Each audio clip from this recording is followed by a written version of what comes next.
오늘 하나님께서 주시는 말씀은 창세기 45장 1절에서 15절의 말씀입니다. 창세기 45장 1절에서 15절까지의 말씀을 함께 교독하도록 하겠습니다.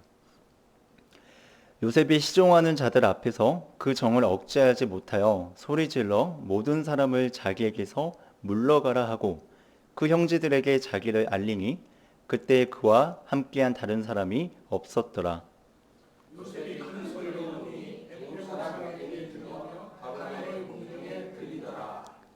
요셉이 그 형들에게 이르되 나는 요셉이라. 내 아버지께서 아직 살아계십니까? 형들이 그 앞에서 놀라서 대답하지 못하더라.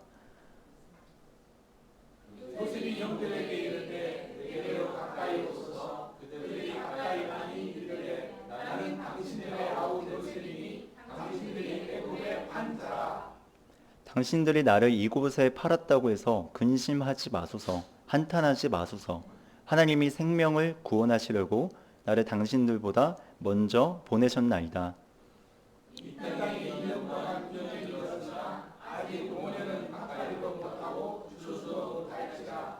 하나님이 큰 구원으로 당신들의 생명을 보존하고 당신들의 후손을 세상에 두시려고 나를 당신들보다 먼저 보내셨나니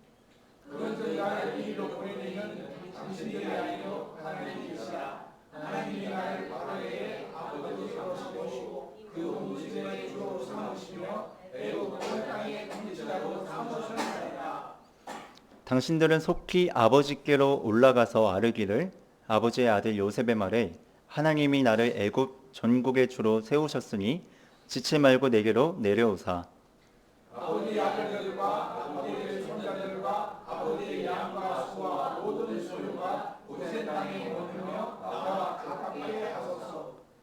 흉년이 아직 5해가 있으니 내가 거기서 아버지를 봉양하리이다. 아버지와 아버지의 가족과 아버지께 속한 모든 사람에게 부족함이 없도록 하겠나이다 하더라고 전하소서.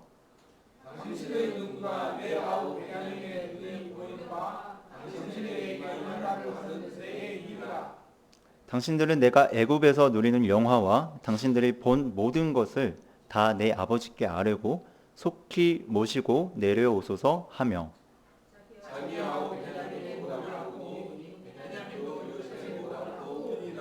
함께 읽도록 하겠습니다. 요셉이 또 형들과 입맞추며 앉고 우니 형들이 그제서야 요셉과 말하니라. 아멘. 네, 미리 가 있는 당신에게 라는 제목을 오늘 본문 말씀을 준비하면서 한번 작성해봤습니다. 오늘 이야기에서는 이스라엘 민족을 구원하신 하나님에 대해서 나오는 이야기입니다.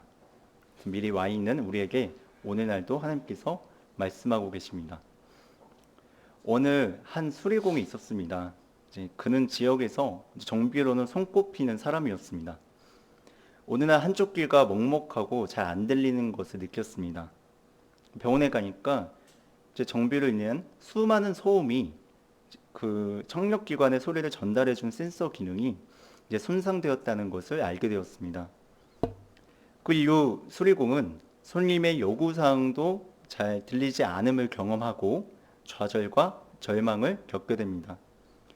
수리공은 하나님께 기도했습니다. 하지만 그에게 아무 일도 일어나지 않았습니다.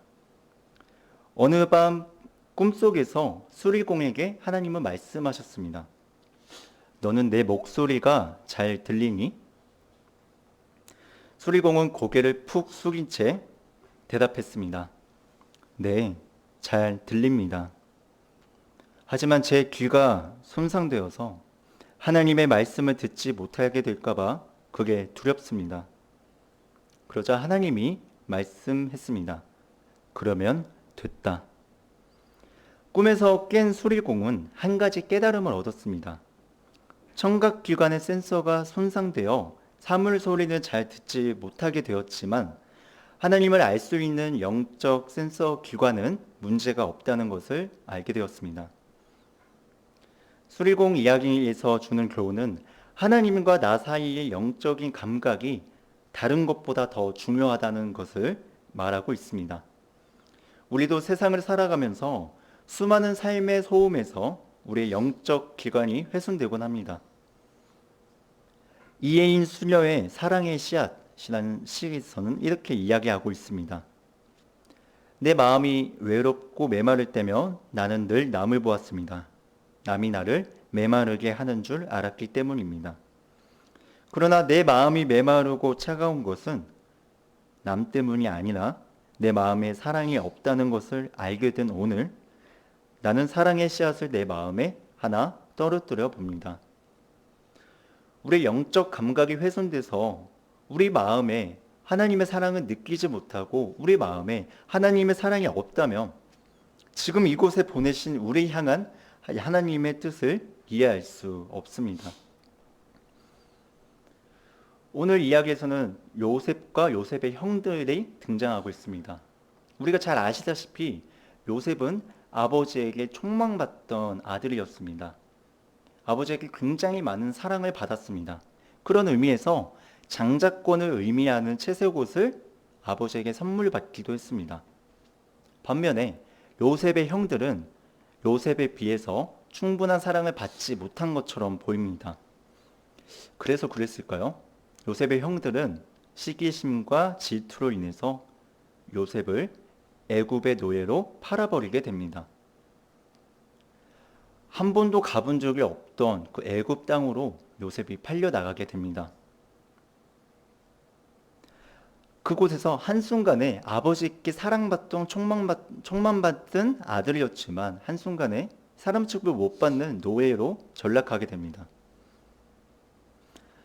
하지만 요셉은 그 무수한 고난 가운데서 포기하지 않고 하나님이 보여주신 꿈을 기억했습니다.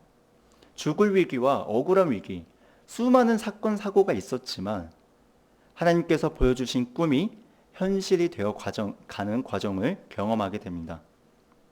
꿈을 통해서 하나님께 신임을 받고 하나님께 신임받았던 게 사람들에게 다시 또 신임을 받고 사람들에게 신임받았던 게 애굽의 총리라는 자리까지 요셉이 나아가게 됩니다. 극심한 기근이 한창이던 때 식량을 얻으려고 이스라엘 사람들이 애굽에 오게 됩니다.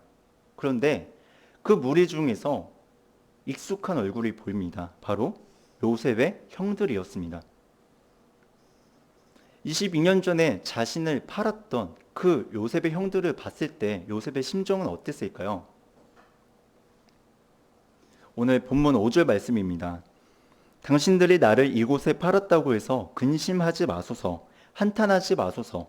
하나님이 생명을 구원하시려고 나를 당신들보다 먼저 보내셨나이다.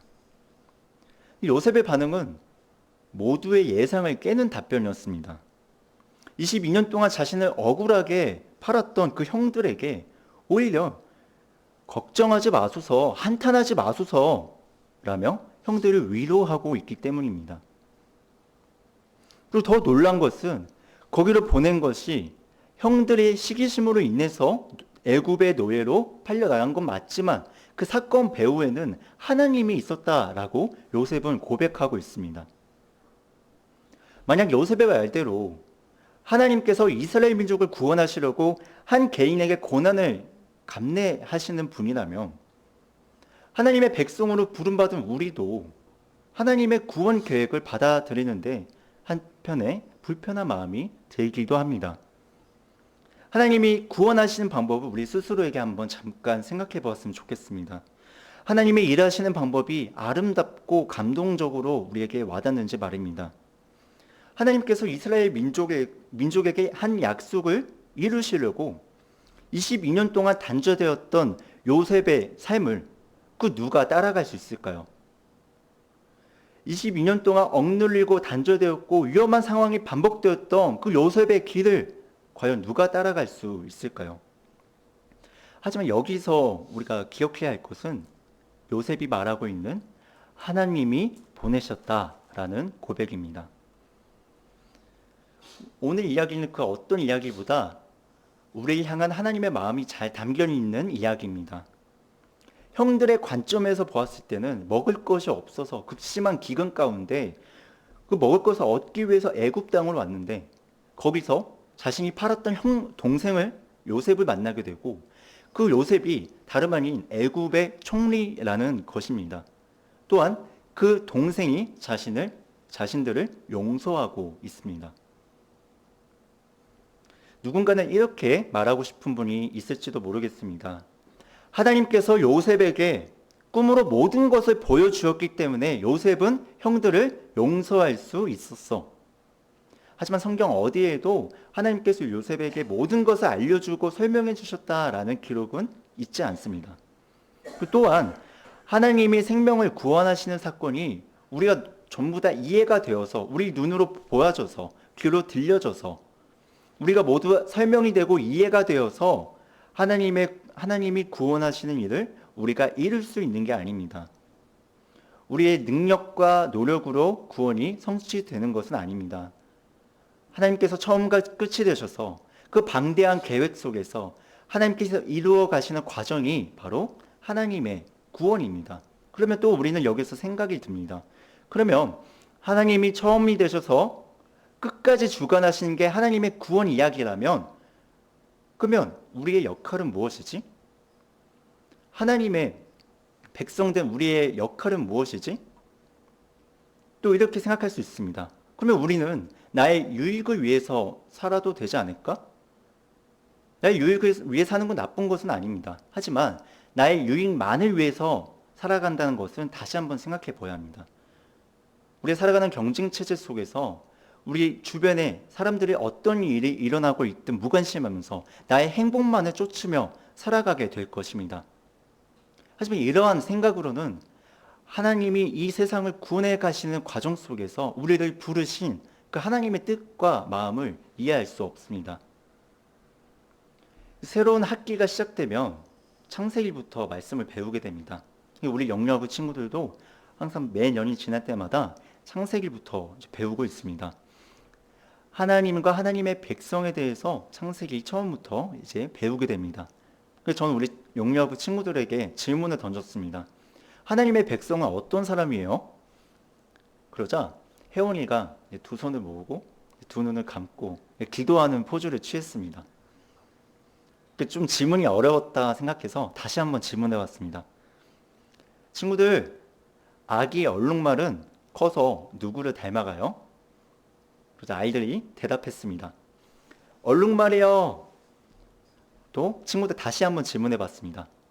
친구들, 아기 사자는 커서 누구를 닮아가요? 사자요. 마지막으로, 그러면 하나님의 백성은 누구를 닮아갈까요? 하나님이요.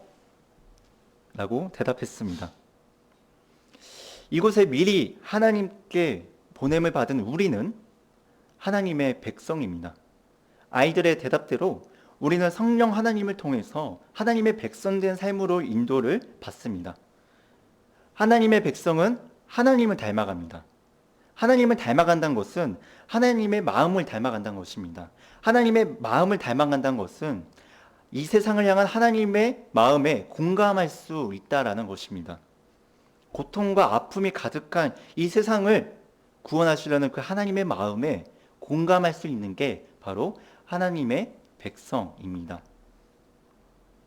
세상을 향한 하나님의 마음을 우리가 이해할 때 지금 이곳에 우리와 함께 하시는 하나님의 사랑을 발견하게 됩니다. 하나님의 구원 이야기는 하나님이 구원을 성취하기 위해서 한 개인의 고난을 이용하는 이야기가 아니라 하나님의 구원 이야기는 세상을 사랑하시는 하나님의 화해와 용서의 이야기입니다.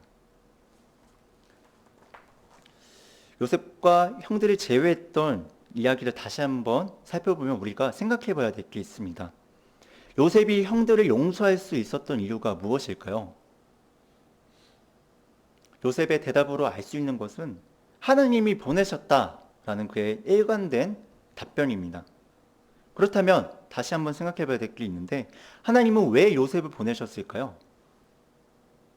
바로 요셉에게 세상을 향한 하나님의 사랑을 알려주기 위해서였습니다. 요셉은 자신의 정체를 드러내기 전에 그 이전의 상황, 44장 상황을 보면 형들을 시험했음을 알 수 있습니다. 요셉의 동생인 베냐민의 가방에 은잔을 넣어두고 형들이 어떻게 반응할지 살펴보았습니다. 22년 전에 자신을 팔았던 그 형들이라며 냉혹하게 모든 죄의 죄값을 베냐민에게 지우라고 말했을 것입니다.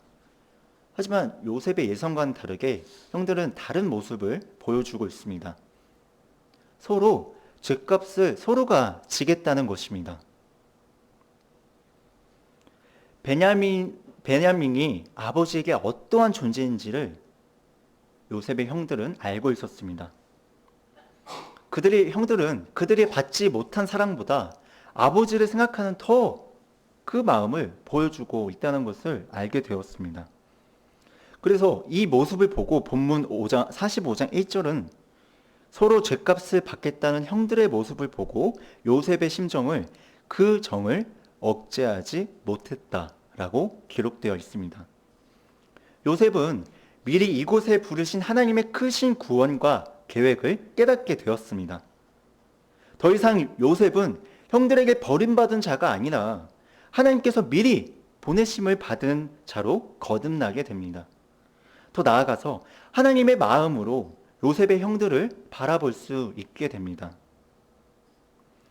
요셉을 만나기 전 형들도 22년간 고통스러웠다는 것을 알게 되었습니다.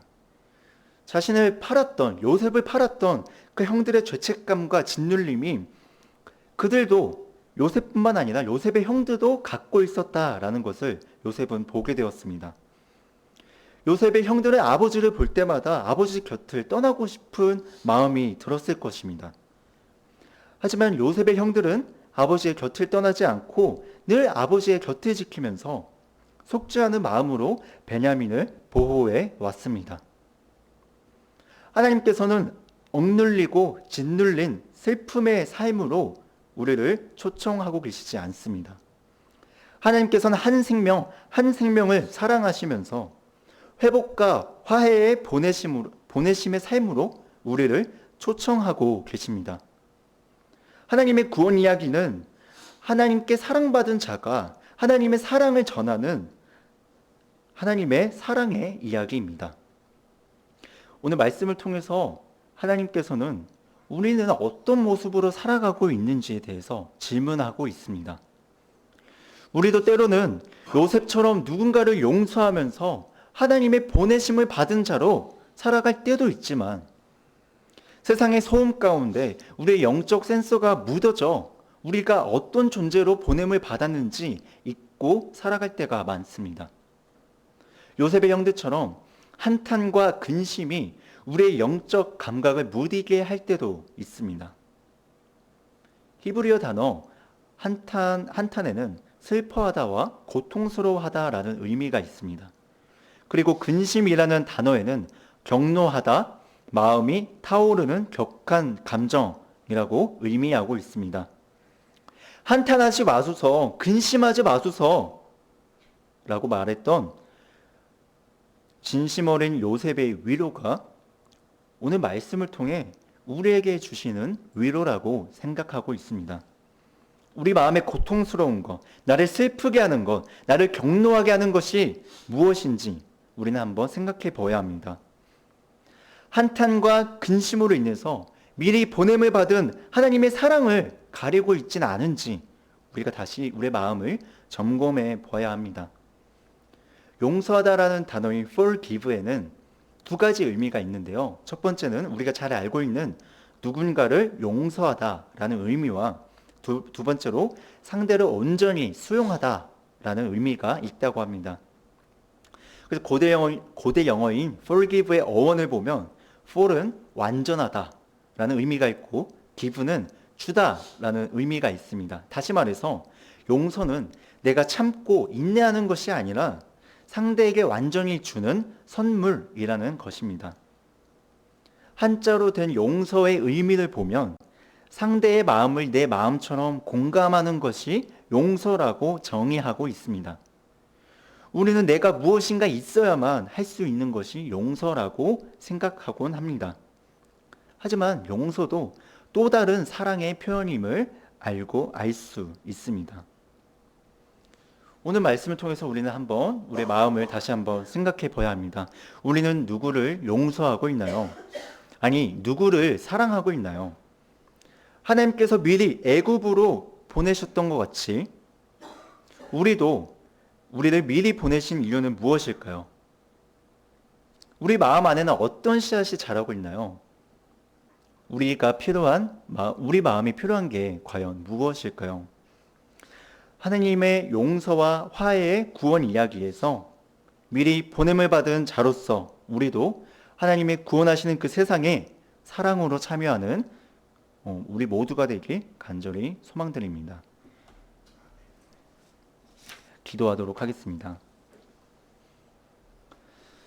하나님의 구원에 사랑으로 참여하는 우리가 되길 원합니다.